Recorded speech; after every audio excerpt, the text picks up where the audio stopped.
ஒரு அழகான கிராமத்தில் கயல்விழி என்ற சிறுமி இருந்தாள். அவளுக்கு பாட்டியும் அம்மாவும் தொடர்ந்து பிள்ளையார் கதைகள் சொல்லி கேட்க வைப்பார்கள். கயல்விழி அப்போதே விநாயகரை மிகவும் விரும்பி வந்தாள்.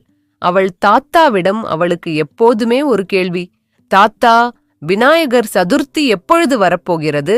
அவள் தாத்தா மெதுவாக புன்னகைத்து, அது வருவதற்கு இன்னும் சில நாட்கள் உள்ளன மகளே என்று கூறினார். கயல்விழி முகத்தில் ஒரு பெரிய புன்னகையுடன், ஓ, நான் அதை மிகவும் மகிழ்ச்சியாக கொண்டாட விரும்புகிறேன் என்று அவள் தாத்தாவிடம் கூறினாள்.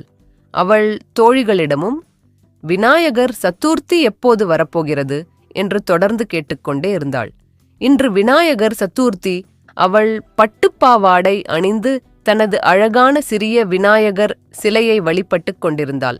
அந்த நேரத்தில் ஒரு மென்மையான குரல் கேட்டது. கயல்விழி, உன் பக்தி எனக்கு மிக மகிழ்ச்சி கொடுக்கின்றது. நீ எப்போதும் இப்படியே மகிழ்ச்சியாக இரு என்று விநாயகர் கூறினார். கயல்விழி மகிழ்ச்சியுடன் விநாயகரை நோக்கி, நன்றி பிள்ளையாரே, நீ எப்போதும் எனது சிறந்த நண்பராக இருக்க வேண்டும் என்று கேட்டாள். விநாயகர் புன்னகைத்தார்.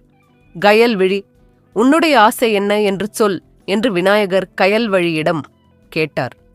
அதற்கு கயல்விழி, விநாயகா, நீங்க என்ன பைக்ல கூட்டிட்டு போவீங்களா என்று கேட்டாள். விநாயகர் புன்னகைத்தார். வா கயல்விழி, பைக்கில் போலாம் என்று கூறினார்.